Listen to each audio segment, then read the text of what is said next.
नमस्कार दोस्तों, मैं आशा करता हूं कि आप सभी अपने घरों में स्वस्थ होंगे, सुरक्षित होंगे, महामारी से बहुत दूर होंगे और अपना ख्याल रख रहे होंगे।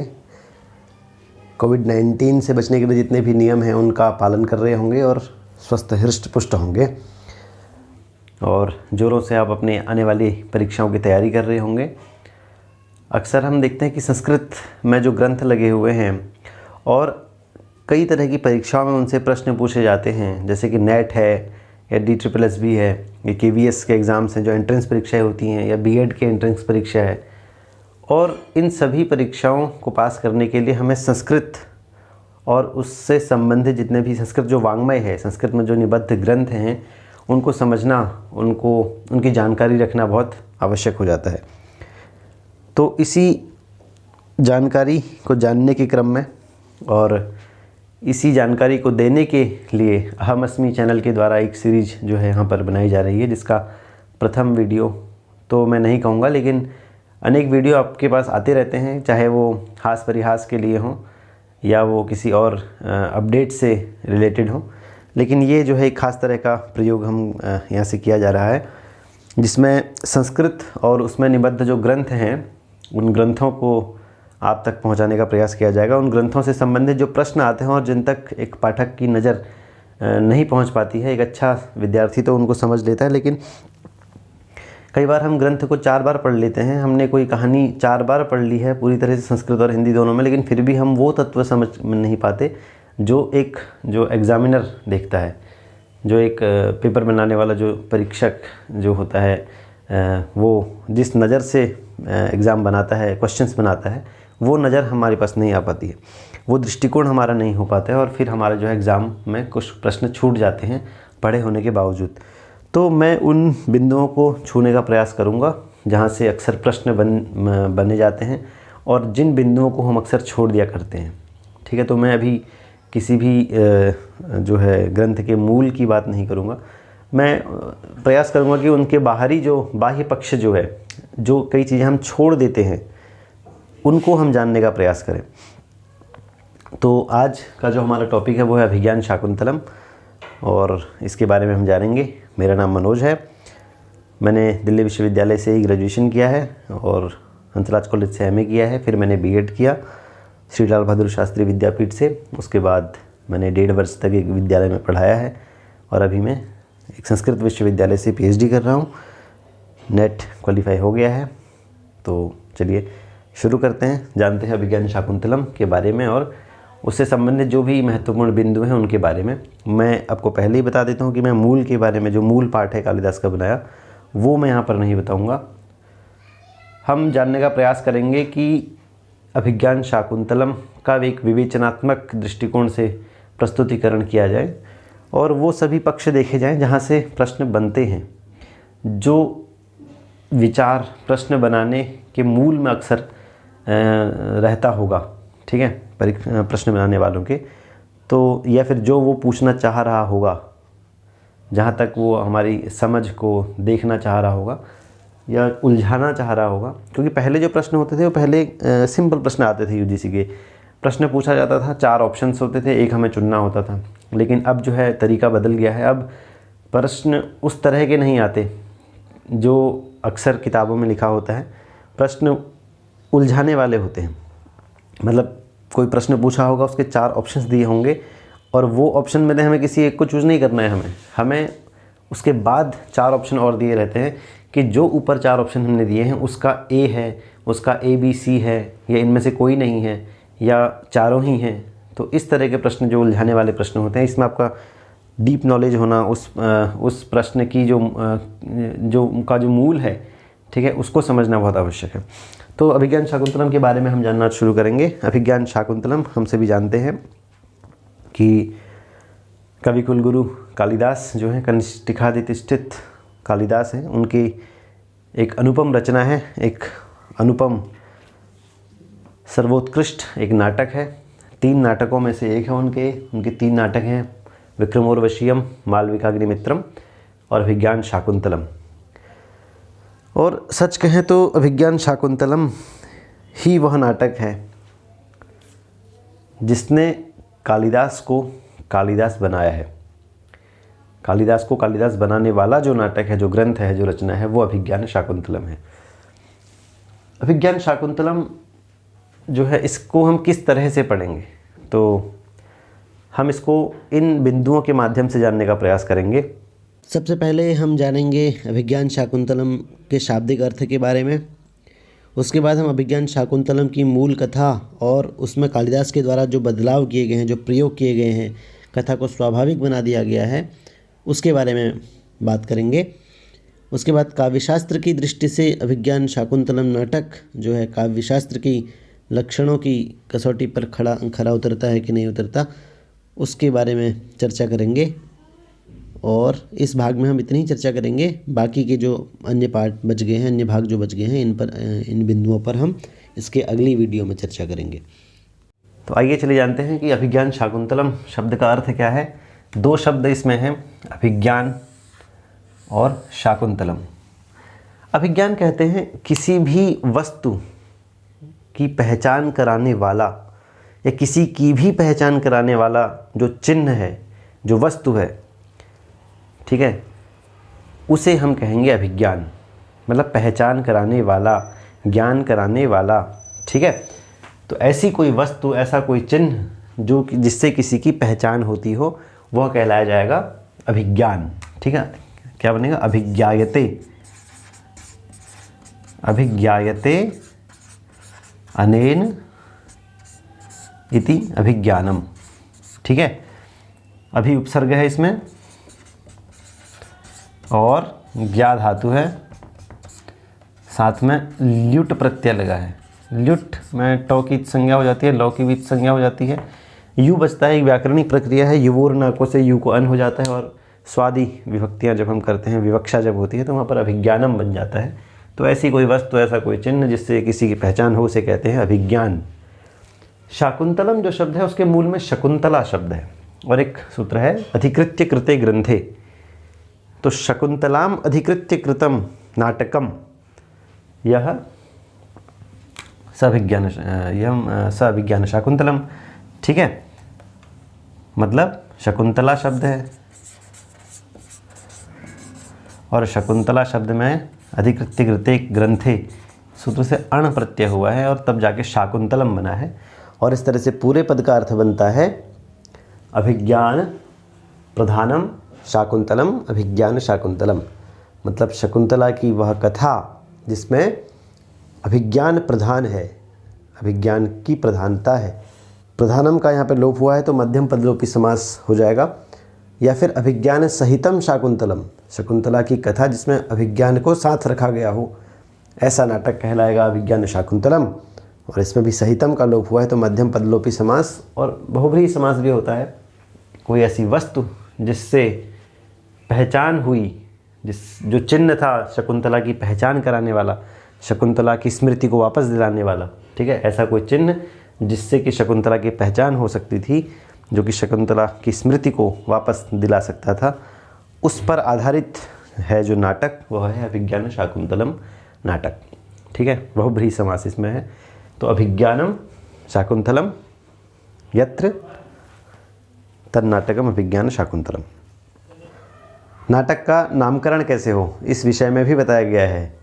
साहित्य दर्पण के छठे परिच्छेद की लगभग 142वीं कारिका है, उसमें यदि आप देखेंगे तो उसमें बता रखा है नामम काय नाटकस्य गर्भितार्थ प्रकाशकम, कि जिस चीज़ का नाटक में विशेष रूप से वर्णन किया जाए, जो प्रकाशक हो बात का, ज्ञापक हो, उस प्रकाशक के नाम के आधार पर नाटक का नाम रखा जाना चाहिए। तो हमारा जो अभिज्ञान शाकुंतलम नाटक है, इसमें अभिज्ञान जो है वो प्रकाशक है शकुंतला का, उसकी स्मृति को वापस दिलाने वाला, दुष्यंत की स्मृति में शकुंतला की याद को वापस दिलाने वाला है जो अभिज्ञान है। तो उसी के आधार पर हमारे नाटक का नाम, कालिदास के नाटक का नाम अभिज्ञान शाकुंतलम रखा गया है। तो नामकरण का भी अपना एक विशेष महत्व है, ऐसे नहीं कि आप कुछ भी नाम रख देंगे, ठीक है। अब अभिज्ञान शाकुंतलम बनाने का जो विचार है वो कालिदास के मन में कहाँ से आया।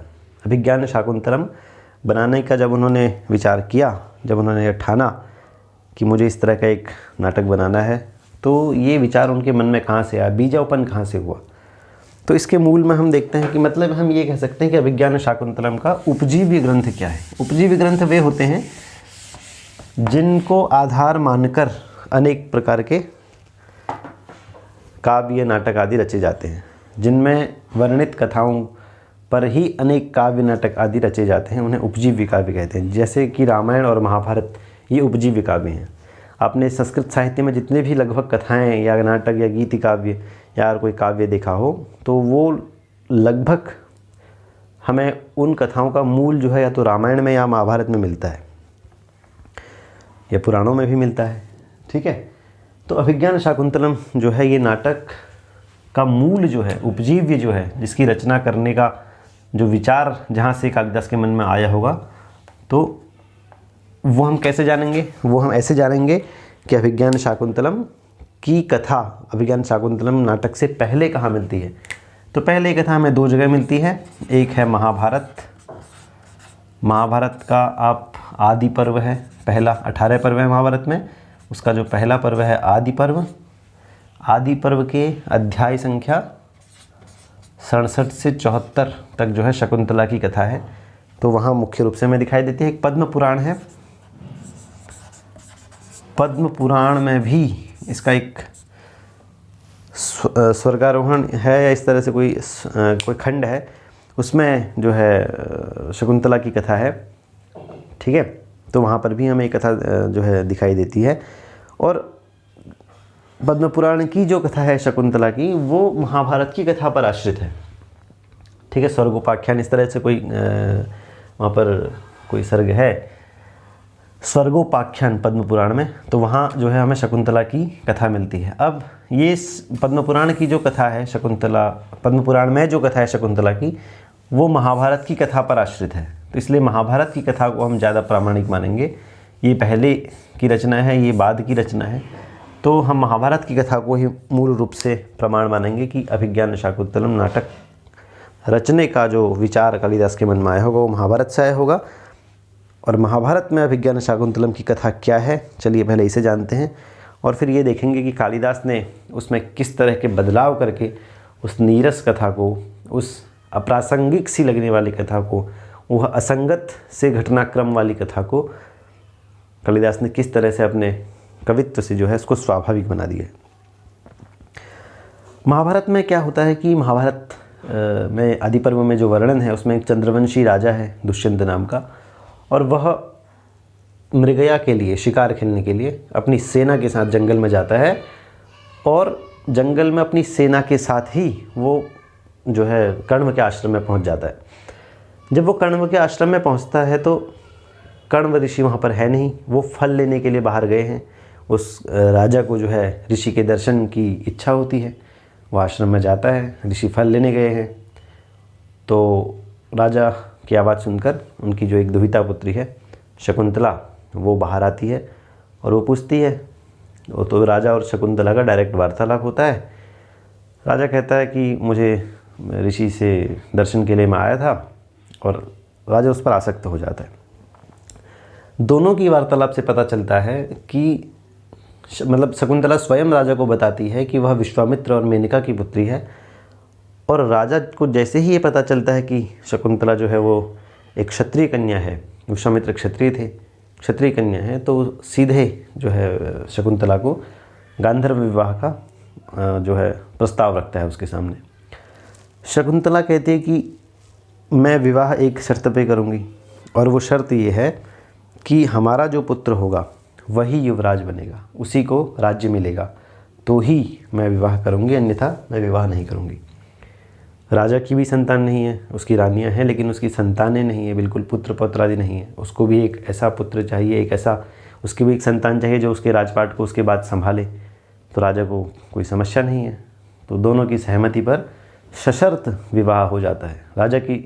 राजा को एक संतान चाहिए और शकुंतला की शर्त यह है कि विवाह तभी होगा जब मेरा पुत्र ही जो है वो युवराज बनेगा।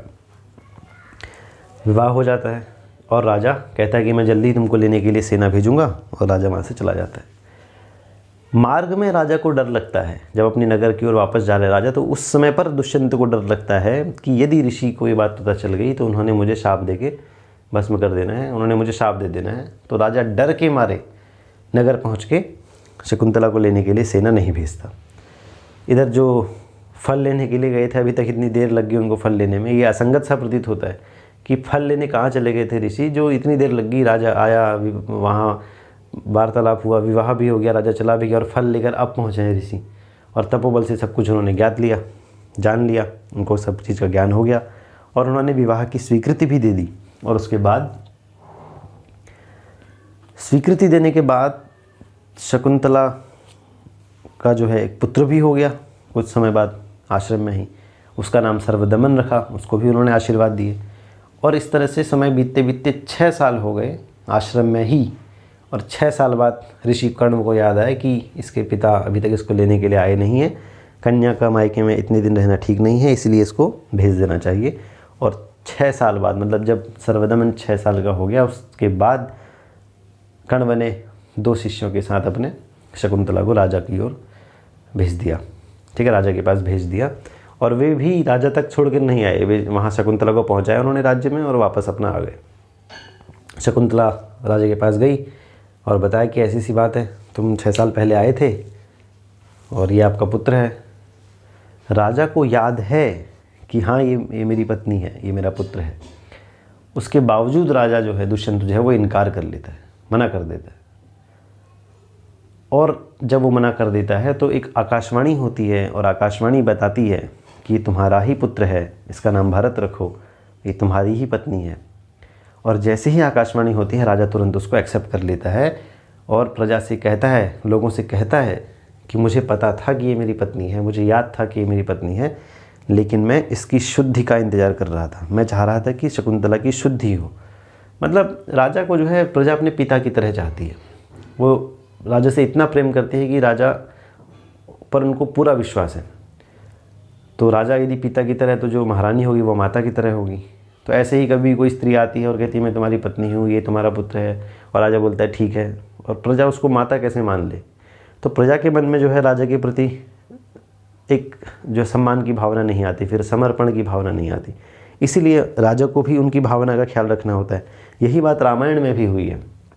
रामायण में भी राम जी जो है, राम को यही समस्या है कि प्रजा के मन में सीता विषयक लोकापवाद है और प्रजा को खुश रखने के लिए उन्होंने अपना जो है नुकसान कर दिया, सीता को उन्होंने वन भेज दिया था। तो वही यहाँ पर दुष्यंत भी कह रहा है। और जैसे ही यहाँ पर पता चला कि ऐसी सी बात है, आकाशवाणी ने बता दिया है, तो शकुंतला की शुद्धि हो गई है। शुद्धि का मतलब सबको विश्वास हो गया कि हाँ ये हमारी माता के समान ही है, ये महारानी है, और फिर उसको एक्सेप्ट कर लेते हैं। दुष्यंत शकुंतला को एक्सेप्ट करके उसके बाद जो भरत है उसको युवराज बना दिया जाता है और फिर कहानी समाप्त हो जाती है। इसके बाद आते हैं अभिज्ञान शाकुंतलम में। अभिज्ञान शाकुंतलम में कालिदास ने पूरी तरह से कथानक को बदल दिया है। मतलब पात्र वही है लेकिन कथानक में इतना परिवर्तन कर दिया है कि कथानक जो है एक स्वाभाविक सा लगने लगता है। ठीक है, मतलब उन्होंने पूरी तरह से घटनाओं को स्वाभाविकता प्रदान करने की कोशिश की है, अपना कवित्व उसमें निखारने की कोशिश की है। और इसके लिए जिस हद तक वो जा सकते थे उस हद तक कालिदास गए हैं। चाहे उनको नवीन पात्रों की रचना करनी पड़ी हो, दुर्वासा पात्र को लाना पड़ा हो, ठीक है, चाहे उन्हें धीवर प्रसंग लाना पड़ा हो, जो मछली, रोहू नाम की मछली के पेट में जो अभिज्ञान मिलता है, अंगूठी मिलती है, अंगूठी वाला प्रसंग ही नहीं है मूल कथा में, अंगूठी वाला प्रसंग कालिदास ने जोड़ दिया है। ठीक है, तो कई सारी चीज़ें, चलिए जानते हैं कि मूल में क्या कथा है, उस तो हमने जान ली है। अब ये जानते हैं कि मूल कथा को किस तरह से कालिदास ने अपने हिसाब से परिवर्तित किया है और उसमें सजीवता लाने की कोशिश की है, प्रयास किया है। और बहुत हद तक नहीं, पूरी तरह से कालिदास सफल भी हुए हैं।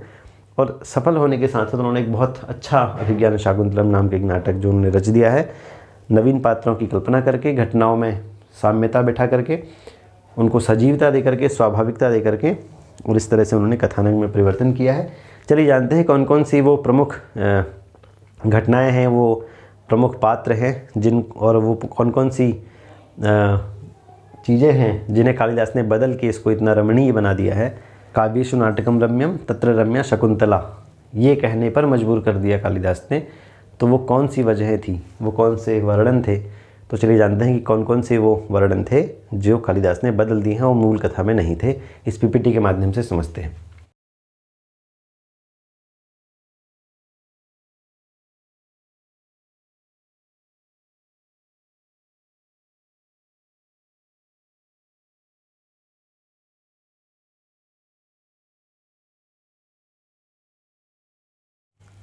काव्यशास्त्र की दृष्टि से अभिज्ञान शाकुंतलम जो है, काव्यशास्त्र में जो नाटक के लक्षण दिए गए हैं उन नाटक के लक्षणों की कसौटी पर अभिज्ञान शाकुंतलम खरा उतरता है कि नहीं, ये जानने का प्रयास चलिए हम करते हैं। हमारे पास मूल प्रति जो है का जिसमें नाटक के लक्षण दिए गए हैं वो है लक्षण ग्रंथ है हमारे पास साहित्य दर्पण, विश्वनाथ का रचा हुआ। उसमें उन्होंने अच्छी तरह से विस्तार से उन्होंने नाटक और उसके लक्षण के बारे में बताया है, कैसे उसकी रचना करनी है, इस बारे में विस्तृत वर्णन उन्होंने किया है।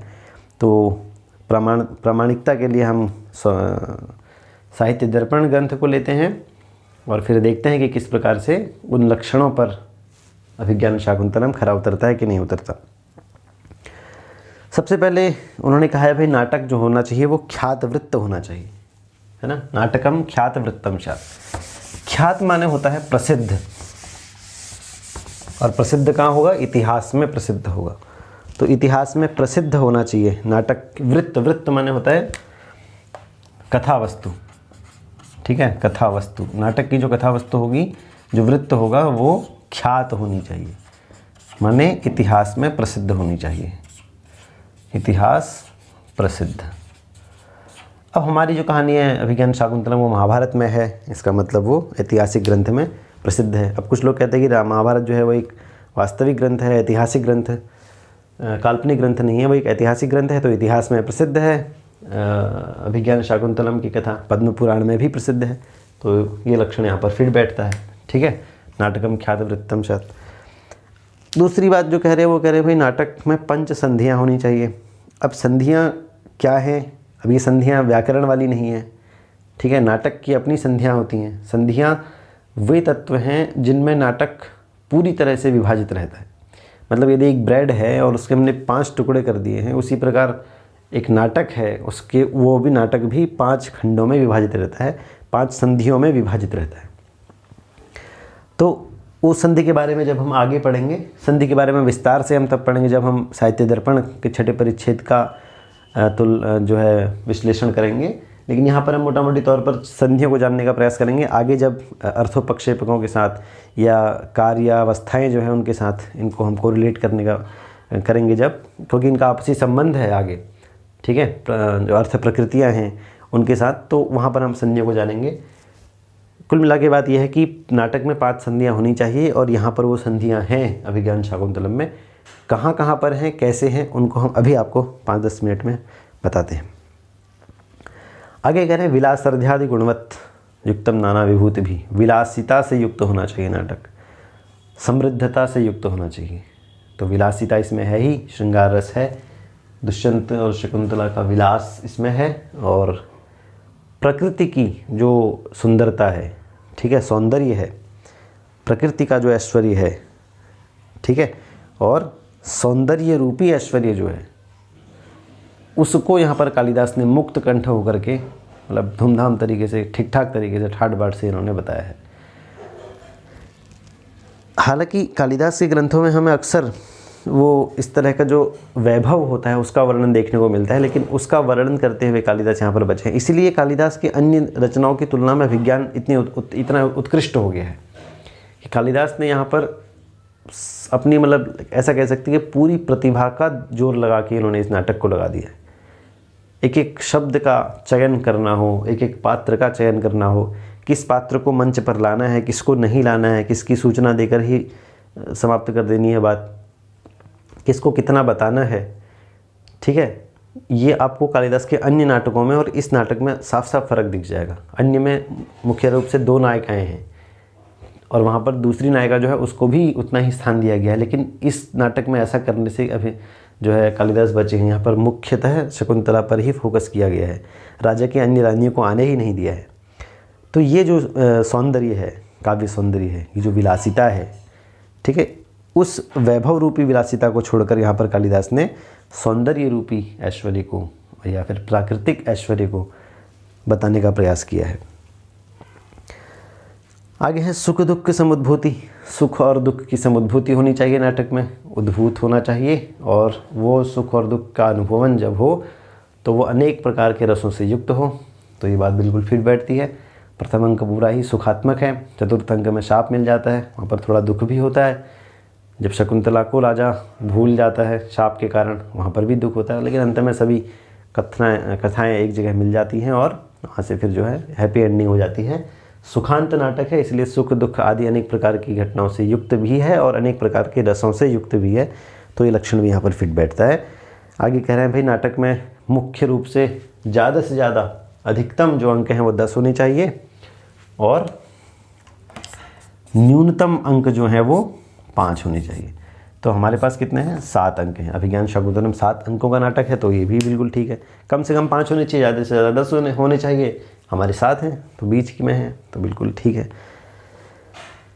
नायक के बारे में बताते हुए कह रहे हैं कि नायक जो होगा वो उसमें कुछ खास विशेषताएं होनी चाहिए। हीरो जो हमारा होगा नाटक का, उसमें खास विशेषताएं होनी चाहिए। क्या क्या विशेषताएं होनी चाहिए?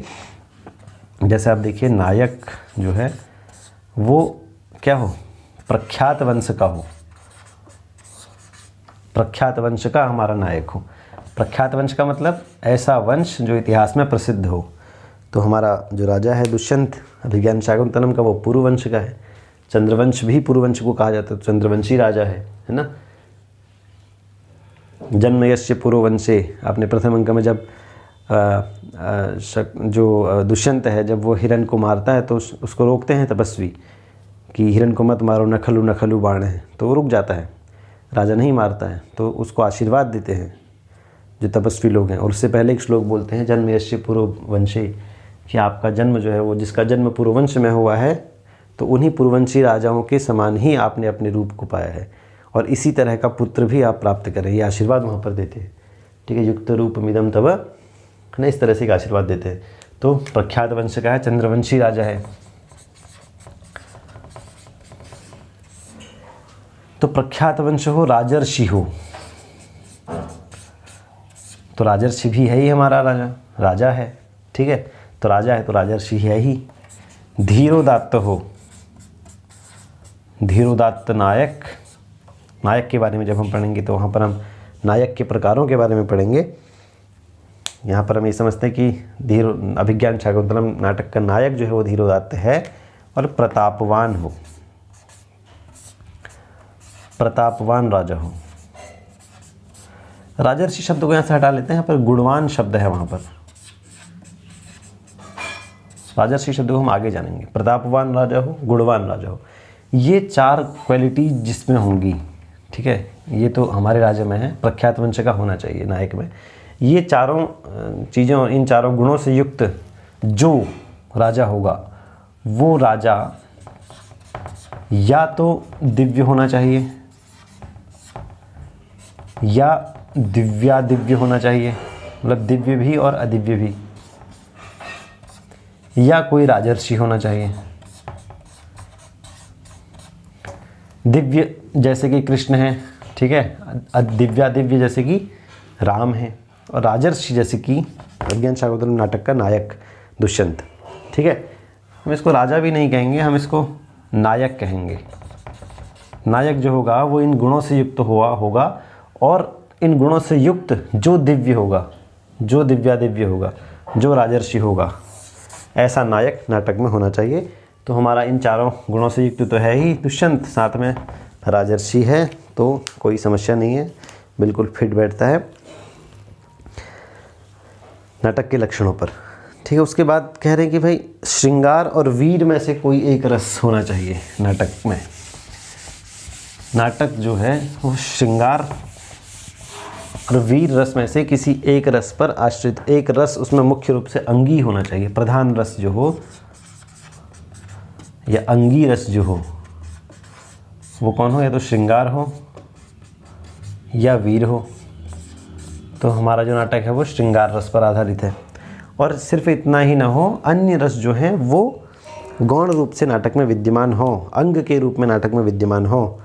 तो अंग रूप में है, वीर रस का वर्णन है कहीं पर अद्भुत रस का वर्णन है, कहीं पर करुण रस का वर्णन है। तो अन्य रस जो है वो अंग रूप में विद्यमान है, लेकिन पूरे नाटक में श्रृंगार रस जो है वो मुख्य रूप से विद्यमान है। तो अभिज्ञान शाकुंतलम नाटक का अंगी रस प्रधान रस क्या है? श्रृंगार। फिर कह रहे हैं कार्य निर्वहणोद्भूत है, कि सभी कार्यों की समाप्ति जो है वह निर्वहन संधि में होनी चाहिए और अद्भुत रस का वहाँ पर वर्णन होना चाहिए, अद्भुत रस की अनुभूति वहाँ पर होनी चाहिए। तो ठीक है, निर्वहन संधि, जब हम संधि के बारे में भी पढ़ेंगे तो अच्छी तरह से इसको जान लेंगे।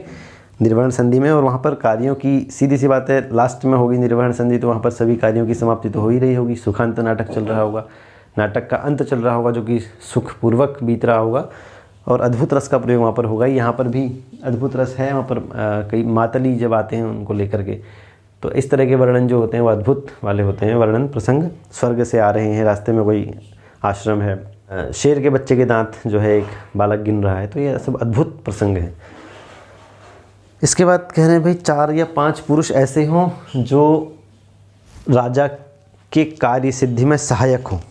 ठीक है, तो इस नाटक में कौन कौन से हैं जो दुष्यंत के सहायक हैं? सबसे पहले विदूषक तो है ही, ठीक है, कण्व है, 4-5 स्त्रियां नहीं होनी चाहिए, 4-5 पुरुषों की बात हो रही है। विदूषक हैं, कण्व है, धीवर है, धीवर अगर नहीं लाता अंगूठी तो राजा का कार्य सिद्ध कैसे होता, है ना। और कौन है? दुर्वासा नहीं है, दुर्वासा ने तो उनको पूरी तरह से अलग करने की योजना बना दी थी। ठीक है, और कौन है? मारीच है, मारीच के आश्रम में लास्ट में रुकी थी। और इंद्र का सारथी भी है मातली, वो उन्हें उस रास्ते से लेकर आया। ठीक है, तो यदि वो उनको स्वर्ग ही नहीं ले जाता तो कैसे पता चलता कि शकुंतला वहाँ है। तो ऐसे और भी कई, हम शार्ंगरव को कह सकते हैं, ठीक, उसने भी मिलाने का प्रयास किया था, वो भी राजा को कई सारी उलाहना देता है, संवाद होता है, राजा को लताड़ता भी है वो कि एक्सेप्ट कर लो, लेकिन वहाँ पर नहीं होता। तो इस तरह से 4 या 5 पुरुष होने चाहिए। तो अनेक पुरुष यहाँ पर हैं जो अभिज्ञान शाकुंतलम में दुष्यंत के सहायक हैं अर्थ को सिद्ध करने में, फल को प्राप्त करने में। इसके बाद कह रहे हैं नाटक जो हो उसकी रचना जो हो गोपुच्छाग्र समम अग्रम, गोपुच्छाग्र के समान हो। गाय का पूँछ, गाय की पूँछ कैसे होती है? गाय की पूँछ का अग्रभाग। ठीक है, मतलब इस तरह से, जैसे ये पूँछ है तो इस तरह से यहाँ पे सारी चीज़ें जुड़ जाती हैं, यहाँ पे सारी इस तरह तो एक हो जाती है। तो उसी प्रकार नाटक भी हो, नाटक में भी कथाएं चल रही हैं और लास्ट में वो जैसे पूँछ जो है एक जगह पर समाप्त हो जाती है, या सभी पूँछ में जितने भी रोए होते हैं उन सबका मूल एक होता है। तो उस प्रकार से ही नाटक में भी सभी जो घटनाएं हैं वो लास्ट में अंत में एक जगह पर उनका समाहार हो जाना चाहिए, वही जगह पर मिल जानी चाहिए और विलीन हो जानी चाहिए मुख्य कथा में। कुछ कहते हैं कि भाई इसका गोपुच्छाग्र समागम तू का मतलब ये है कि नाटक के जो अंकों की रचना है वो इस तरह से होनी चाहिए, मतलब पहले कम फिर ज़्यादा फिर लास्ट में फिर से कम, इस तरह से। तो ये भी कुछ तथ्य कुछ लोग मानते हैं, कुछ विद्वान मानते हैं। तो कुल मिला के गोपुच्छाग्र समम बंधम होना चाहिए, गोपुच्छाग्र समाग्रम तो बंधम ऐसा होना चाहिए। बंधम माने नाटकम, जो नाटक होगा वो गोपुच्छाग्र के समान उसकी रचना होगी। ठीक है, मतलब कथाएं उसमें भले ही अनेक चल रही हों लेकिन वो अंत में मुख्य कथा में विलीन हो जाएंगी और लास्ट में एक ही कथा होगी और वो जो है उसी का अंत होगा। ऐसा नहीं लगना चाहिए कि कोई कथा बीच में रह गई थी और उससे मुख्य कथा में जो है व्यवधान आ गया। ठीक है, अब यहाँ से कई छोटी छोटी बातें हैं, जैसे नाटक में जो अंक हैं उन अंकों में भाषा किस तरह की प्रयोग होनी चाहिए, बड़े बड़े सामासिक पद हों या नहीं हों, कहीं पर ऐसा न लगे कि कथा छूट गई है या कथा यहीं पर समाप्त हो गई है, अब ज़बरदस्ती इसको खींचा जा रहा है। तो इस तरह के कई वर्णन हैं, उनका भी इस कथा से इतना लेना देना है नहीं, क्योंकि अभिज्ञान शाकुंतलम एक बहुत ही उत्कृष्ट रचना है, ये हम पहले ही जानते हैं। तो ये कुछ नाटक के नियम हैं, जो नियम का सरोकार इनसे नहीं है उनको हम यहाँ पर नहीं लेंगे, क्योंकि उनको फिर नाटक प्रकरण के बारे में जब हम जानेंगे विशेष रूप से वहाँ पर उनको जानेंगे। यहाँ पर हम मुख्य मुख्य चीज़ें समझते हैं। आगे एक चीज़ और है कि नाटक में कुछ ऐसी चीज़ें होती हैं जिनका निषेध है, पूर्ण रूप से उनका वर्णन नहीं करना चाहिए, जैसे कि वध का है, शाप का है, किसी को दूर से बुलाना है, ठीक है, और युद्ध है और विवाह है, विवाह का भी नहीं होना चाहिए वर्णन। ठीक है। इन सब का वर्णन जो है या फिर मिलन है, ठीक है, जो विलास है, विलास का मतलब शारीरिक मिलन, इस तरह से उनका भी वर्णन नहीं होना चाहिए नाटक में, उनकी बस सूचना दे देनी चाहिए। तो यहाँ पर भी ये सब पूरी तरह से कालिदास ने फॉलो किया है इन नियमों को। जो भी शाप जब देते हैं तो वो भी सूचना के माध्यम से, गांधर्व विवाह भी सूचना के माध्यम से, इन सब चीज़ों को, युद्ध जो हुआ है, मातली जो लेकर गया है इंद्र के शत्रुओं के साथ युद्ध करने के लिए दुष्यंत को, तो उस युद्ध का वर्णन भी नहीं किया है, सूचना के माध्यम से बता दिया है कि दुष्यंत ने जीत लिया। तो इन सब चीज़ों को अवॉइड ही किया है, जो नियम, जो नाटक में चीज़ें नहीं आनी चाहिए उनको नहीं ही लिया है। हाँ, एक जगह पे लगता है कि नियम अब टूट जाएगा, जब दुष्यंत पकड़ लेता है शकुंतला का हाथ, जब वो जारी होती है, और वहाँ पर लगता है कि अब जैसे ये नियम टूटने वाला है ना, वो उसका मुंह उठाता है शकुंतला का, और कालिदास को ऐसा लग रहा है कि एकदम से वहाँ पर याद आया है कि ये नाटक में चीज़ नहीं होनी चाहिए, और तुरंत उन्होंने उसको वहाँ से डिलीट करने के लिए गौतमी का प्रवेश करवा दिया है। ठीक है, तो इस तरह से वो सभी चीज़ें जो नाटक में नहीं होनी चाहिए उनका प्रयोग नाटक में नहीं किया है कालिदास ने। एक क्रम वहाँ पर दिया है, क्रम जो है उसमें कह रहे हैं भाई पहले नाटक की जब शुरुआत होगी तो पहले पूर्वरंग होगा, पूर्वरंग के बाद होगी सभा पूजा। ठीक है, सभा पूजा के बाद कवि और जो नाटक है उनकी संज्ञा बताई जाएगी, उनके बारे में बताया जाएगा, नाम क्या है कवि का, नाटक कौन सा प्रस्तुत किया जा रहा है, और लास्ट में जो है आमुख होगा, और आमुख के माध्यम से जो नायक है या जो भी पात्र मंच पर उपस्थित करने हैं उनको उपस्थित कर दिया जाएगा, और वहाँ से नाटक जो है शुरू हो जाएगा। पूर्वरंग किसे कहते हैं? ठीक है, यह नाट्य वस्तुनः पूर्वम रंग विघ्नोपशांतये, मतलब नाटक शुरू किया जाना है उससे पहले रंग विघ्न जो है, रंग मतलब जो रंगशाला है, नाट्यशाला है, जहाँ पर नाटक का मंचन करना है, उस जगह पर विघ्न ना आने पाए, नाटक जो है सुचारू रूप से चल सके और अंतिम तक चल सके, इस वहाँ पर कोई विघ्न ना आए, इसीलिए पूर्वरंग किया जाता है। रंगशाला में आने वाले विघ्नों की शांति के लिए पूर्वरंग का विधान है। और इस पूर्वरंग के अनेक भेद भी हैं, जैसे प्रत्याहार है एक भेद, इसका एक भेद रंगद्वार है, और इसी पूर्वरंग का एक भेद है नांदी, जो कि नाटक में बहुत प्रचलित शब्द है। तो नाटक के प्रकरण में नांदी का बहुत महत्व है। मतलब जैसे महाकाव्यों का पहला जो श्लोक होता है वह मंगलाचरण के नाम से जाना जाता है, उसी प्रकार नाटकों का जो पहला श्लोक है उसे मंगलाचरण नहीं बल्कि नांदी कहते हैं।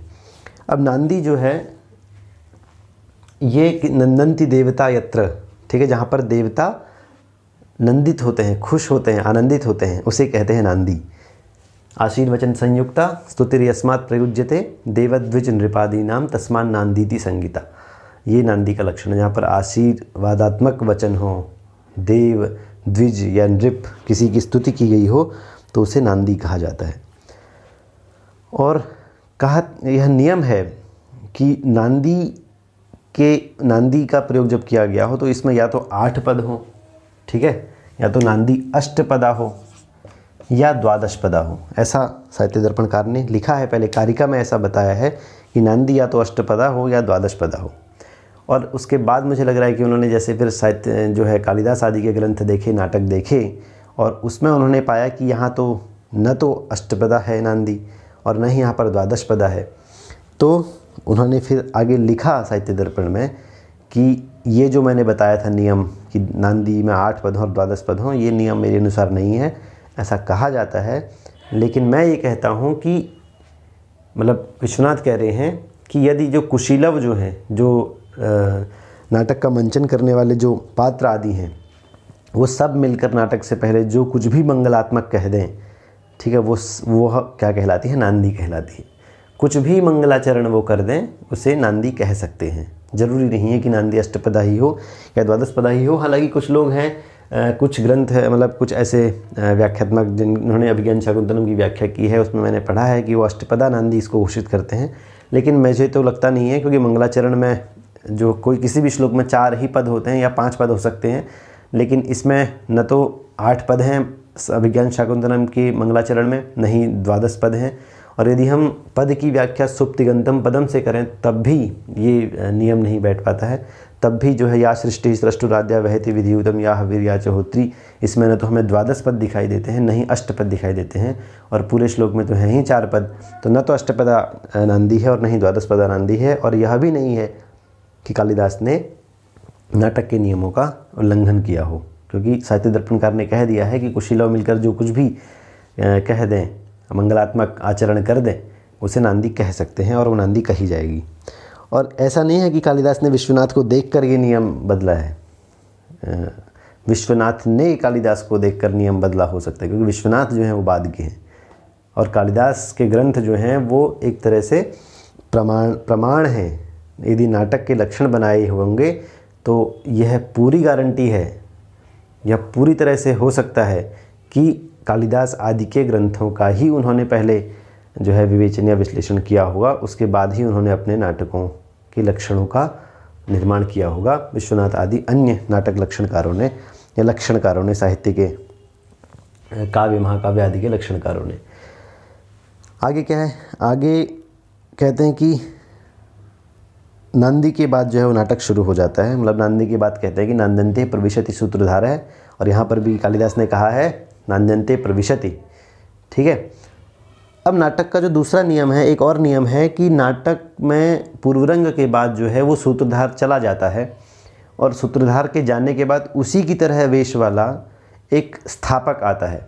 ठीक है, एक व्यक्ति आता है, उसे स्थापक कहते हैं, और वह बताता है नाटक के बारे में, उसकी संज्ञा आदि के बारे में, और प्रवेश भी कराता है वह पात्र का।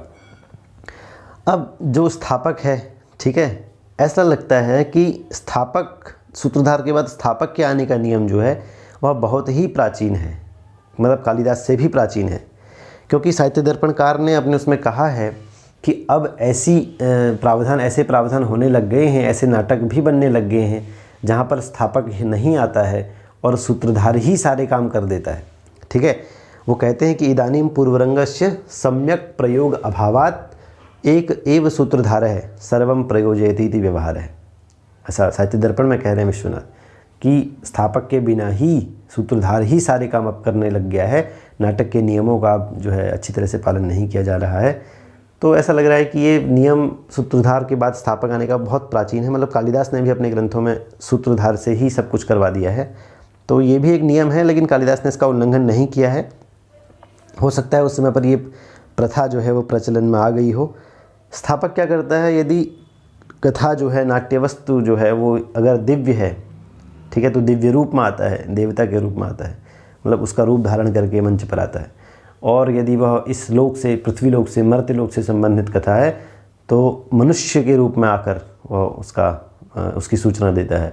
और यदि वह दिव्य और अदिव्य दोनों प्रकार की कथा है तो दोनों में से किसी के रूप में भी आकर वो सूचना देता है स्थापक। लेकिन अब जो है अभिज्ञान शाकुंतलम में यह नियम भंग तो नहीं किया है, लेकिन सूत्रधार ने ही स्थापक का काम भी कर दिया है। ठीक है, और स्थापक क्या करता है, स्थापक यही करता है, मुख्य सूचना देता है, पात्र की सूचना देता है, या बीज की सूचना देता है, या मुख की सूचना देता है नाटक के। तो इसके बारे में हमने जान लिया है।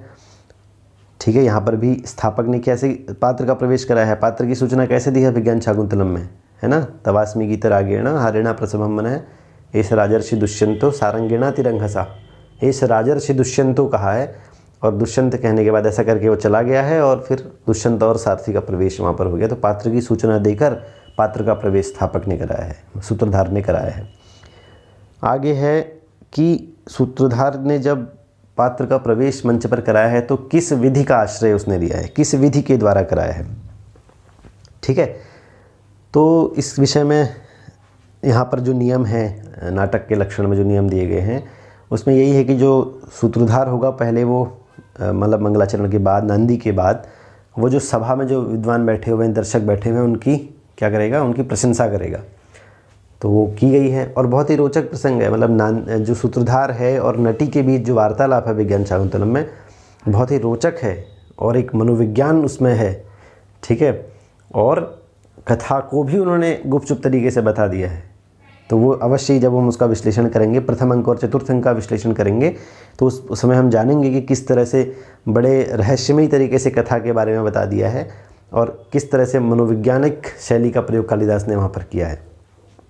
स्थापक सभा को प्रसन्न करता है ना, आपरितोषाद विदुषाम न साधुमन्ये प्रयोग विज्ञानम, कि जब तक ये सभा में बैठे विद्वान लोग जब तक संतुष्ट नहीं हो जाते तब तक जो है मैं अपने प्रयोग को, अपने इस अभिज्ञान शाकुंतलम नाटक के मंचन को सफल नहीं मानता। इस तरह से उनकी तारीफ़ कर देता है।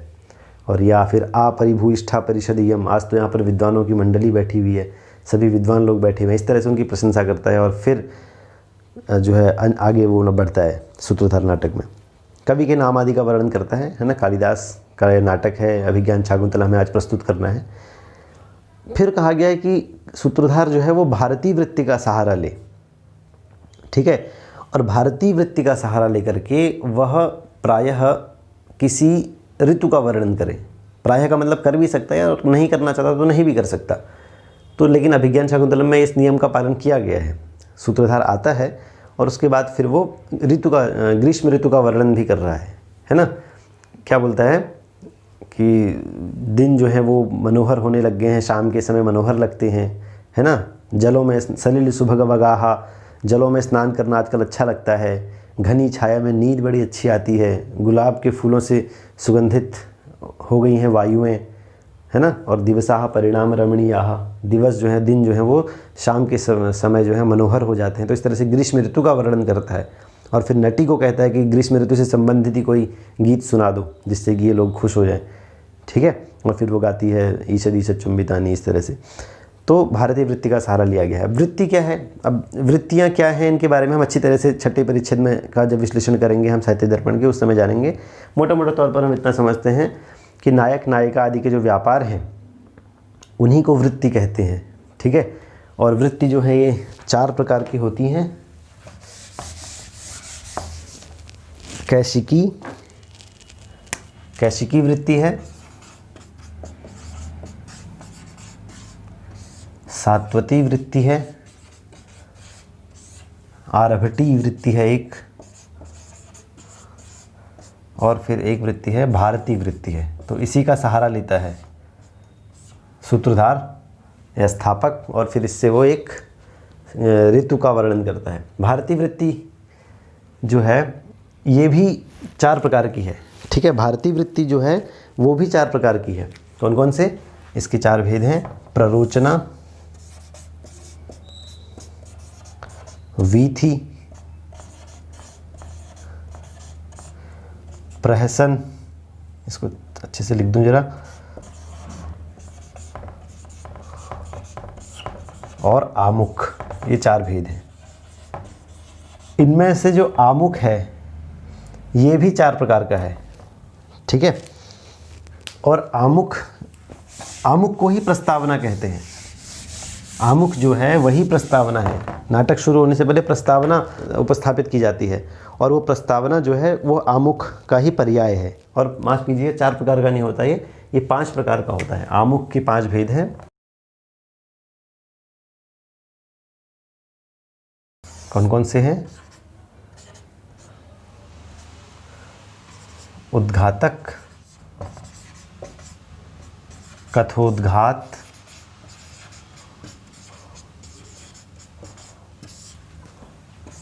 प्रयोगातिशय,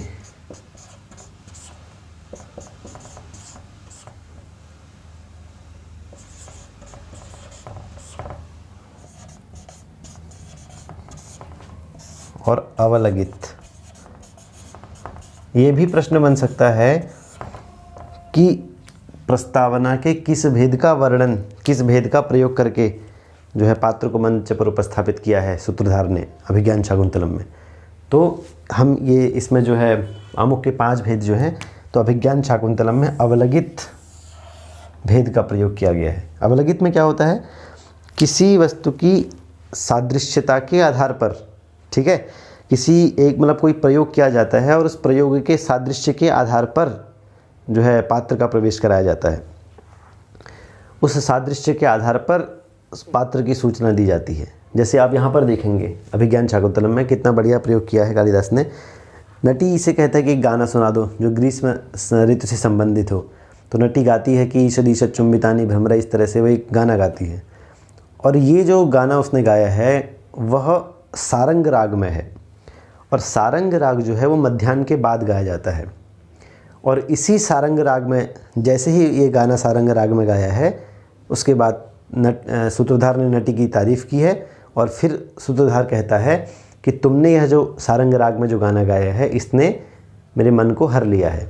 ठीक है, मतलब कि तवास्मी गीत रागेण, तवास्मी गीत रागेण, जो तुम सारंग राग में ये जो गीत आपने गाया है, हारिणा प्रसभम मन है, इसने मेरे मन को वैसे ही हर लिया जैसे कि एष राजर्षि दुष्यंतो सारंगेणा तिरंघसा। अब सारंग राग की सादृश्यता यहाँ पर सारंगेणा तिरंघसा, सारंग माने मृग भी होता है, तो मृग से यह राजर्षि, आपने सारंग राग में इस गीत को गा करके मेरे मन को उसी प्रकार हर लिया है जैसे कि सारंग ने इस राजा दुष्यंत को हर लिया है। ठीक है, अपनी ओर आकृष्ट कर लिया है। और ऐसा कहते ही सारंग सारंग की सादृश्यता दिखाते ही सूत्रधार और नटी वहाँ से चले जाते हैं और दुष्यंत का प्रवेश सीधे हो जाता है मृग को दौड़ाते हुए। दुष्यंत और सारथी और मृग तीनों मंच पर उपस्थापित हो जाते हैं। ठीक है, तो इस प्रकार से अवलगित आमुख का जो पांचवा भेद है अवलगित, इसका प्रयोग करके पात्र को उपस्थापित किया है अभिज्ञान शाकुंतलम में।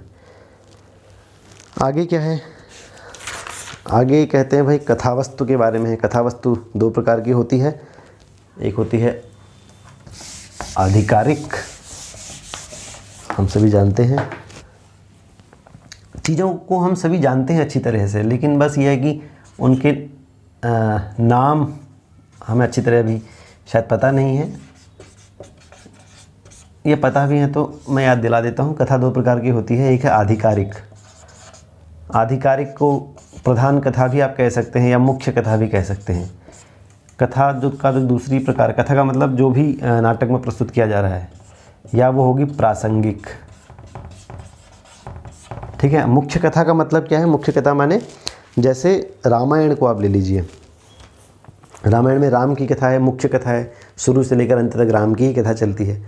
और प्रासंगिक कथा वो होती है जो मुख्य कथा के साथ चलती है, थोड़ी दूर तक चलती है, कभी कभी बीच बीच में जो कथाएं आ जाती हैं। जैसे रामायण की कथा में सुग्रीव की कथा आ गई है, शबरी का प्रसंग है, केवट का प्रसंग है, तो छोटी कथाएं जो साथ साथ में चलती रहती हैं उन्हें प्रासंगिक कथाएं कहते हैं।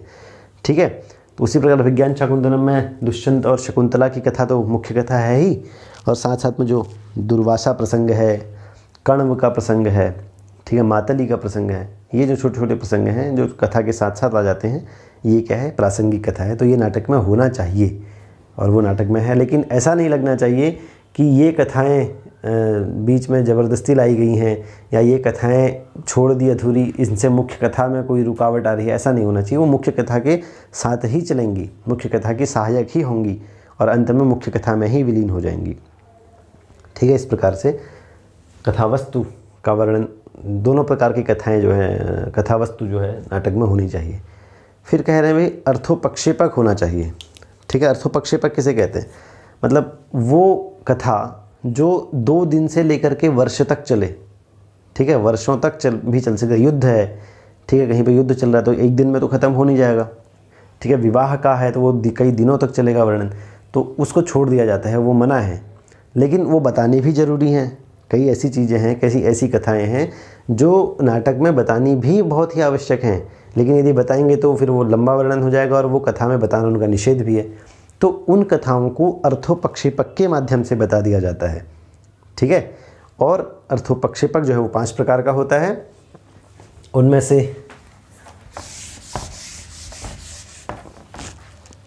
इन सब के बारे में हम विस्तार रूप से जानेंगे, अच्छी तरीके से जानेंगे, विस्तृत वर्णन इनका करेंगे जब हम साहित्य दर्पण का विवेचन करेंगे। अर्थोपक्षेपक, ठीक है, विष्कंभक पहला भेद है इसका, विष्कंभक, प्रवेशक, अंकावतार, चूलिका है एक भेद, चूलिका, अंकावतार और अंकमुख, ये 5 भेद हैं। इनका प्रयोग भी नाटक में होना चाहिए, सबका तो नहीं, लेकिन कम से कम किसी भी अर्थोपक्षेपक का प्रयोग नाटक में अवश्य होना चाहिए। ठीक है, आपने देखा होगा तृतीय अंक के प्रारंभ में अंकावतार है, विष्कंभक का प्रयोग किया गया है, शुद्ध विष्कंभक, और चतुर्थ अंक के प्रारंभ में भी विष्कंभक है, वहाँ पर आप देखेंगे। तो अभिज्ञान शाकुंतलम में 2 जगह पर विष्कंभक का प्रयोग किया गया है। विष्कंभक किसे कहते हैं? भूत और भविष्य की घटनाओं को बता देने वाला जो अर्थोपक्षेपक होता है उसे विष्कंभक कहते हैं। तो तृतीय अंक के प्रारंभ में आप देखिए, जब एक शिष्य आता है और वो दुष्यंत की प्रशंसा करता है कि इनके आने से हमारे जो यज्ञ हैं वो अच्छी तरह से हो गए हैं और अब किसी राक्षस आदि का भय, किसी विघ्न का भय हमारे को अब नहीं है। ठीक है, तो इस तरह से वो एक विष्कंभक है। अच्छा, विष्कंभक जो होता है, अर्थोपक्ष विष्कंभक जो होता है वो 2 प्रकार का होता है।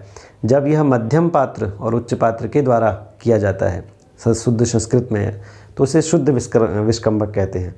और जब यह नीच पात्र के द्वारा किया जाता है, इसका प्रयोग किया जाता है या सूचना दी जाती है प्राकृत आदि भाषा में, तो इसे मिश्र विष्कंभक कहते हैं। मध्यम पात्र प्लस नीच पात्र उसे कहेंगे हम शुद्ध विष्कंभक, और नीच पात्र ही जब उसका वर्णन करेगा प्राकृत आदि भाषाओं में तो उसे जो है मिश्र विष्कंभक कहेंगे। अब यहाँ पर आप ये नहीं कहिएगा कि जाति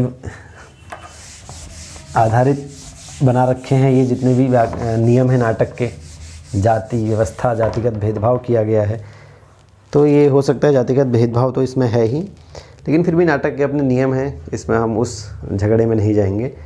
ठीक है, शिष्य के तृतीय अंक के प्रारंभ में शिष्य ने जो वर्णन किया है दुष्यंत का, और ये भी बताया है उसने कि शकुंतला की तबीयत खराब है, तो उसके लिए मुझे जल भेजना है गौतमी के द्वारा। ठीक है, जल भेज देता हूँ जिससे कि उसको थोड़ा सा आराम मिले। तो ये जो पूरी घटना है, पूरा जो सूचना उसने दी है वह शुद्ध विष्कंभक है। और चतुर्थ अंक के प्रारंभ में भी जो है पूरा का पूरा दुर्वासा प्रसंग जो है, वह पूरा दुर्वासा प्रसंग जो कि अनुसूया और प्रियंवदा के मध्य वार्तालाप है कि दुर्वासा आए और जो शकुंतला है वो दुष्यंत की याद में खोई बैठी थी और उन्होंने श्राप दिया। फिर प्रियंवदा ने उनको मनाया और उन्होंने बोला कि जब तक एक अभिज्ञान तुम दुष्यंत का दिया गया, राजा का दिया गया जो अभिज्ञान है, कोई ऐसी वस्तु जब तक आप नहीं दिखाओगे उसको, तब तक शकुंतला की स्मृति उसे नहीं आएगी, और ऐसा कह के वो चला जाता है। तो ऐसा जो पूरा प्रसंग है ये पूरा शुद्ध विष्कंभक है वहाँ पर। ठीक है, अब विष्कंभक के बाद क्या होना चाहिए? अर्थ प्रकृति है और कार्यावस्थाएं हैं और पंच संधियां हैं। तो इनके बारे में हम इस डायग्राम के माध्यम से, इस पीपीटी के माध्यम से समझते हैं। चलिए सबसे पहले जानते हैं अर्थ प्रकृतियों के बारे में। अर्थ प्रकृति, अर्थ माने होता है प्रयोजन या फल, और प्रकृति माने होता है साधनोपाय। तो प्रयोजन को या फल को प्राप्त करने के साधन या उपाय जो होते हैं उन्हें ही अर्थ प्रकृति कहा जाता है। और ये अर्थ प्रकृति जो है ये 5 प्रकार की होती है: बीज, बिंदु, पताका, प्रकरी और कार्य। ठीक है, पूरा नाटक जो है इन 5 अर्थ प्रकृतियों में भी बटा होता है। अब इनमें बीज किसे कहते हैं? बीज का तात्पर्य है कि वह तत्व जो वृक्ष के बीज की तरह प्रारंभ में रहता है, संक्षेप में निर्दिष्ट होता है, और आगे उसी का अनेक प्रकार से विस्तार किया जाता है। तो इस प्रकार से अभिज्ञान शाकुंतलम में बीज क्या है? जब प्रथम अंक में जो राजा और वैखानस का जो प्रसंग है, जो संवाद है, और उसके बाद वैखानस राजा को कहता है कि इदानीमेव दुहितरम शकुंतलाम अतिथि सत्काराय नियुज्य, कि इस समय पर जो है कण्व जो है वो शकुंतला के प्रतिकूल भाग्य को शांत करने के लिए सोमतीर्थ गए हुए हैं, और उनकी पुत्री शकुंतला जो है वो अतिथि सत्कार के कार्य में लगी हुई है। तो यहाँ से जो वर्णन है, और फिर वो उसको निमंत्रण भी देता है कि आप जो है इस आश्रम में रुकिए कुछ दिन और देखिए कि आपकी प्रजा कितनी सुखी है। तो ये जो संवाद है वैखानस का और राजा का प्रथम अंक में, वो जो है बीज है। ठीक है, दूसरी जो अर्थ प्रकृति है वो है बिंदु। बिंदु किसे कहते हैं? बिंदु की परिभाषा क्या है? तो जो अवान्तर कथाएं साथ साथ में मूल कथा के साथ चलती है, तो जब मूल कथा कहीं पर ऐसा लगता है कि टूट गई है या वह प्रवाह नहीं आ रहा है, निरंतरता नहीं आ रही है, तो उस अवान्तर कथा से, मतलब जो बीच में जो कथा आ गई है, उस कथा से वापस मूल कथा पर लाते हैं जो अर्थ प्रकृति। ठीक है, मतलब अवान्तर कथा से मूल कथा के टूट जाने पर जो वापस उसे मूल कथा से जोड़ता है और आगे बढ़ाता है उसे बिंदु कहते हैं। उदाहरण के तौर पर दूसरे अंक में जब मृगया का वर्णन हो रहा है तो वहाँ से ऐसा लगता है कि कुछ मतलब कथा कहीं अवान्तर जा रही है, कहीं और जा रही है, विषयेतर हो गई है। लेकिन फिर कालिदास ने राजा का एक डायलॉग वहाँ पे राजा से कहलवाया है एकदम से कि विदूषक को राजा कहता है कि माधव्य अनवाप्त चक्षुः फलोसी ये न त्वया दर्शनीयम न दृष्टम, कि अरे माधव्य तुम्हारी आँखें जो हैं वो सफल नहीं हुई हैं क्योंकि तुमने देखने योग्य वस्तु नहीं देखी। तो विदूषक कहता है कि मेरे लिए तो आप ही हैं सब कुछ, आप ही को देखता हूँ मैं। तो राजा कहता है कि नहीं, अपने लोगों को तो सभी प्रिय मानते हैं, मैं तो इस आश्रम की जो अलंकार स्वरूप है उस शकुंतला की बात कर रहा हूँ। तो यहाँ से जो है वापस कथा पर लेकर आते हैं वो दुष्यंत जो है, कालिदास जो है दुष्यंत के माध्यम से। तो इसे कहते हैं बिंदु। पताका है तीसरी अर्थ प्रकृति। पताका किसे कहते हैं? पताका उस प्रासंगिक कथा को कहते हैं जो मुख्य कथा के साथ दूर तक चली जाती है। ठीक है, तो विश्वनाथ के अनुसार तो द्वितीय अंक से लेकर के षष्ठ अंक तक, मतलब 3 ही अंकों में आया है विदूषक, दूसरे में आया है, 5वें में आया है और 6ठे में आया है। तो ये इनमें जो भी विदूषक का वृत्तांत है राजा के साथ या अन्य किसी भी तरह का, वो सब पताका है। या फिर जो दुर्वासा का वृत्तांत है, अंगूठी का वृत्तांत है, अभिज्ञान का वृत्तांत है, वह भी पताका कहा जा सकता है। इसके बाद जो चतुर्थ है वह है प्रकरी। चतुर्थ अर्थ प्रकृति जो है वह है प्रकरी। ठीक है, प्रकरी किसे कहते हैं? वह प्रासंगिक कथा जो मुख्य कथा के साथ थोड़ी दूर तक चलती है। मतलब पताका में और प्रकरी में फ़र्क यही है कि पताका जो है दूर तक चलती है मुख्य कथा के साथ, और प्रकरी जो है वो थोड़ी सी दूर तक ही चलती है। उदाहरण के माध्यम से समझते हैं। प्रकरी किसे कहेंगे हम? अभिज्ञान शाकुंतलम में 3 प्रकरी हैं इस तरह से यदि हम देखें तो। एक तो मातली का वृत्तांत जो है, इंद्र का सारथी मातली जो है वो जब लेने आता है तो थोड़ा सा वो कथा है, वहाँ पर मातली का वृत्तांत है। तो एक तो वह उसे हम प्रकरी कह सकते हैं। उसके बाद 6ठे अंक में जो सानुमति अप्सरा का वृत्तांत है, जो छुपकर जो है राजा का सारा जो है क्रियाकलाप देखती है उसके, ठीक है, मतलब अदृश्य होकर के देखती है। तो ये इसको हम दूसरी प्रकृति प्रकरी कह सकते हैं। उसके बाद जो षष्ठ अंक के प्रारंभ में ही 2 चेटियों के माध्यम से बसंत ऋतु का जो वर्णन है वह भी प्रकरी कहा जाएगा। इसके बाद जो अंतिम कार्य अर्थ प्रकृति है वह है कार्य। कार्य का अर्थ क्या है? फल। मतलब जिस फल की प्राप्ति के लिए यत्न किया जाता है, जो साध्य होता है, उसी को कहते हैं कार्य। और इस अभिज्ञान शाकुंतलम नाटक में अंत में जो दुष्यंत और शकुंतला का मिलन हो जाता है वही क्या है? कार्य है। ठीक है, अब हम जानते हैं कार्यावस्थाओं के बारे में। कार्यावस्था, ठीक है, फल की इच्छा से जो कुछ भी किया जाता है उसे कार्य कहते हैं। मतलब फल का इच्छुक व्यक्ति जो है उसके द्वारा आरंभ किया गया जो कार्य है उसकी जो है 5 अवस्थाएं होती हैं। कौन कौन सी? आरंभ, यत्न, प्राप्त्याशा, नियताप्ति और फलागम। आरंभ किसे कहते हैं? तो जो मुख्य फल है उस मुख्य फल की सिद्धि के लिए नायक में जो उत्सुकता होती है उसे आरंभ कहते हैं। जैसे आप प्रथम अंक में देखिए, राजा से जब कहा जाता है, जो तपस्वी मिले हैं राजा को प्रथम अंक में, वो कहते हैं कि आप आश्रम में जाइए, कर्ण तो वहाँ पर है नहीं, शकुंतला जो है वो आपका आदर सत्कार, अतिथि सत्कार करेगी क्योंकि उसको इस चीज़ की ड्यूटी सौंपी गई है। तो राजा बोलता है कि ठीक है, हाँ, तामेव द्रक्ष्यामि सा खलु विदित भक्तिम माम महर्षेः कथयिष्यति। तो राजा की यह जो उक्ति है कि मैं उसी के दर्शन कर लूँगा, अभी वो जानता नहीं है उसको, उसने कभी देखा भी नहीं उसे, लेकिन वो कहता है कि मैं उसी के दर्शन करूँगा, और वह जो है महर्षि के प्रति मेरी प्रिय भक्ति को देख करके महर्षि से मेरे बारे में बता देगी कि राजा आए थे और आपके प्रति उनकी विशेष भक्ति है, इस तरह से। तो ये जो कथन है ये क्या है? आरंभ है। ठीक है, उसके बाद है यत्न। यत्न किसे कहते हैं? फल की प्राप्ति के लिए नायक जब बहुत ज़ोर से बड़े वेग से प्रयत्न करता है उसे यत्न कहते हैं। ठीक है, जैसे द्वितीय अंक में अब देखेंगे कि राजा कह रहा है विदूषक को कि कुछ तपस्वियों ने मुझे पहचान लिया है, मतलब अभी वो आश्रम से आ गया है और वह दोबारा आश्रम में जाना चाहता है। ठीक है, दर्शन करने के लिए शकुंतला के ही, आदि के नहीं। तो जब वह दोबारा उसमें जाना चाहता है आश्रम में, वो विदूषक से कहता है कि मुझे कोई बहाना बताओ।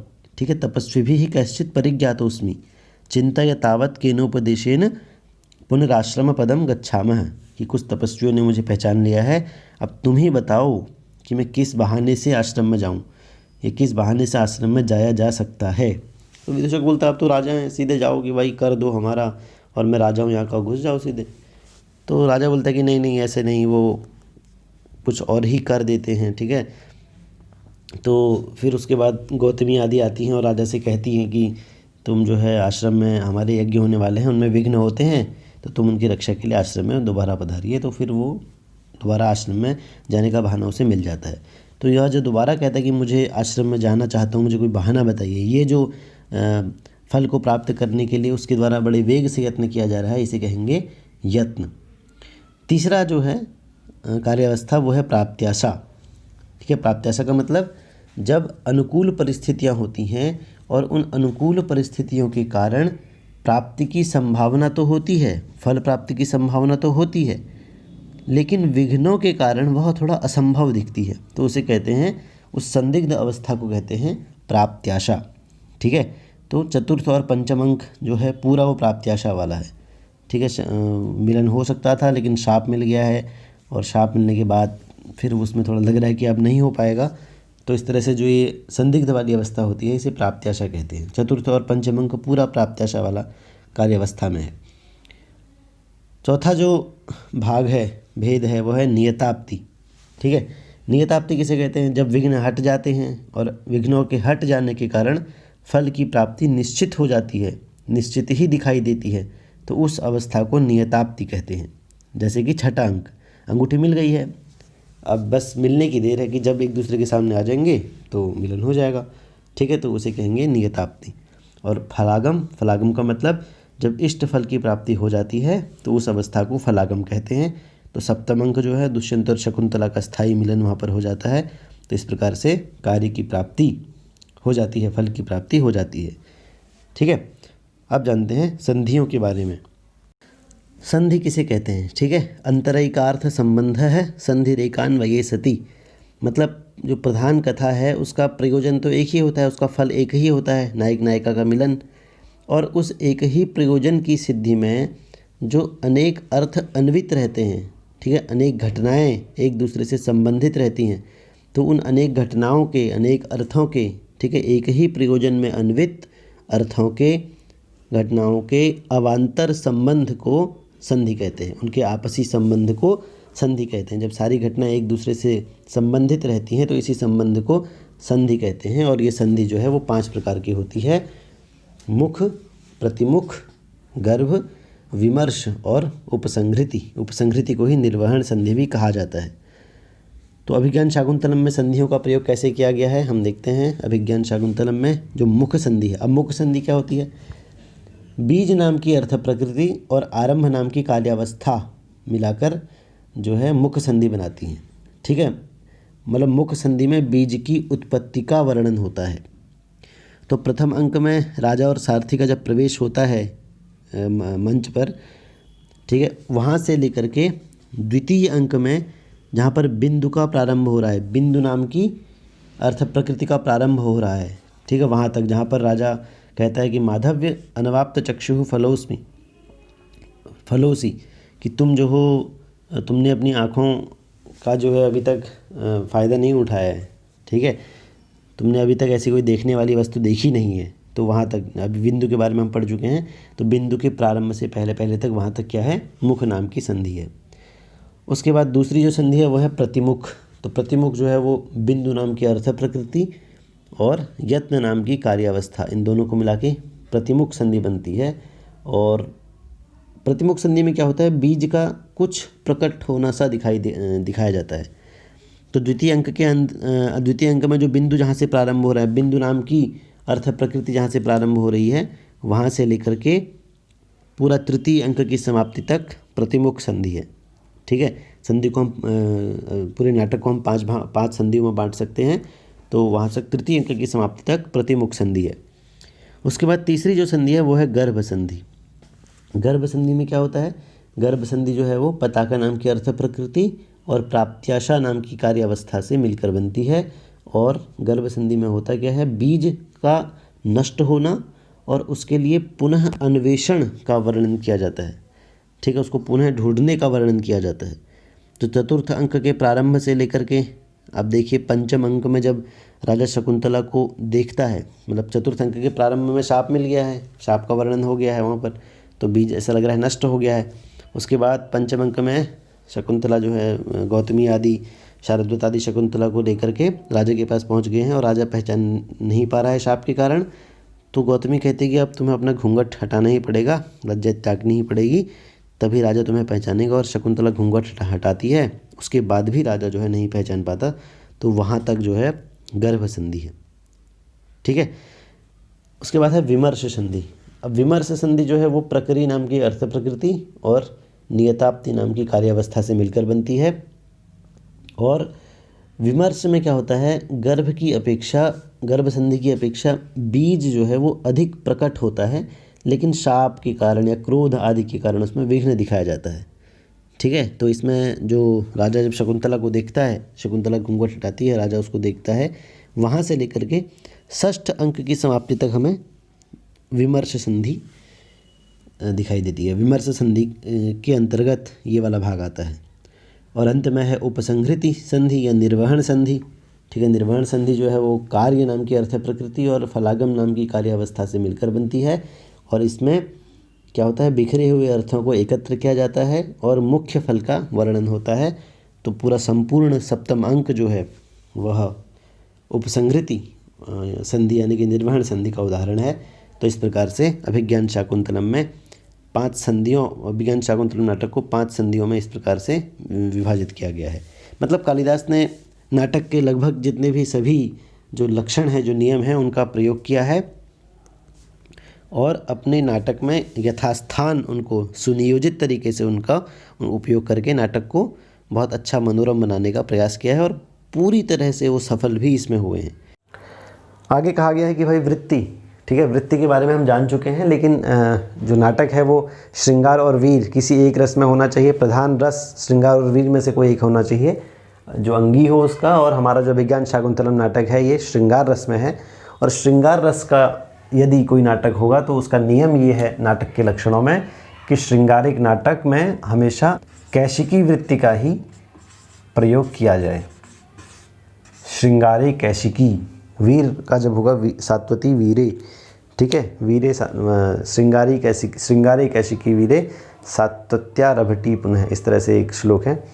और भारतीय वृत्ति हर जगह बोली जाती है, कहीं भी उसका प्रयोग कर सकते हैं, इसलिए उसके छूट है, इसलिए उसका पहले प्रयोग भी किया गया। श्रृंगार रस में कैशिकी वृत्ति का प्रयोग किया जाता है। इसको और अच्छी तरह हम जानते हैं। कैशिकी वृत्ति के भी 4 भेद हैं। कौन कौन से हैं? नर्म स्फूर्ज, फिर है तीसरा भेद नर्म स्फोट, और नर्म गर्भ। 4 भेद हैं इसके। इनमें से भी जो नर्म है ये भी 3 तरीके से प्रस्तुत किया जाता है। जब जो नर्म श्रृंगारी कैशिकी जो वृत्ति है उसका जो नर्म भेद है, यह नर्म भेद का प्रयोग भी जब हास्य से विहित हो, ठीक है, हास्य से विहित कैशिकी वृत्ति, ठीक है, नर्म नाम की कैशिकी वृत्ति, या श्रृंगार प्लस हास्य से विहित और भय प्लस भय युक्त हास्य युक्त, भय युक्त हास्य विहित जो नर्म नाम की कैशिकी वृत्ति का प्रयोग जब किया जाएगा, तो हमारा जो अभिज्ञान शाकुंतलम नाटक है जिसका वर्णन हम कर रहे हैं उसमें श्रृंगार से युक्त वृत्ति, आपको पता है नायक नायिका आदि के व्यापारों को वृत्ति कहते हैं, और इसकी पूरी नाटक में श्रृंगार युक्त हास्य, श्रृंगार प्लस हास्य के माध्यम से जो है नायक नायिका आदि के व्यापारों को बताया गया है। तो इसमें नर्म का प्रयोग किया गया है। नर्म नाम की कैसिकी वृत्ति के नर्म भेद के श्रृंगार प्लस हास्य का प्रयोग यहाँ पर किया गया है अभिज्ञान शाकुंतलम नाटक में। तो इस तरह से हम ये कह सकते हैं कि बाकी का जो आगे वर्णन है अभिज्ञान साहित्य दर्पण में, उसमें वो साहित्य दर्पण की दृष्टि से तो बहुत महत्वपूर्ण है, लेकिन अभिज्ञान शाकुंतलम की दृष्टि से इतना महत्वपूर्ण नहीं है। तो इस तरह हम यहाँ पर ये कह सकते हैं कि अब हमने अभी तक ये जान लिया कि अभिज्ञान शाकुंतलम नाटक जो है वो काव्यशास्त्र की कसौटी पर पूरी तरह से खरा उतरता है और एक पताका स्थानक हमारा बच जाता है। एक भेद जो एक छोटा सा प्रसंग बच गया है, इसके बारे में भी हम अच्छी तरह से जानेंगे, आगे जानते रहेंगे।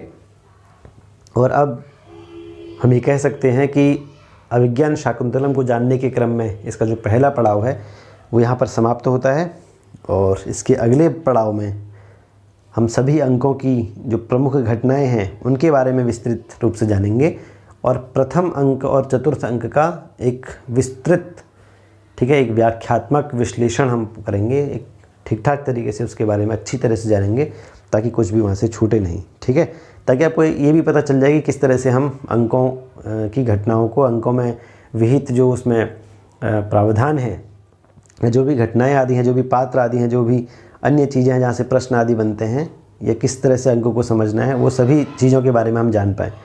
तो मिलते हैं अगली वीडियो में, तब तक के लिए आप अपना ख्याल रखिए। नमस्कार, धन्यवाद।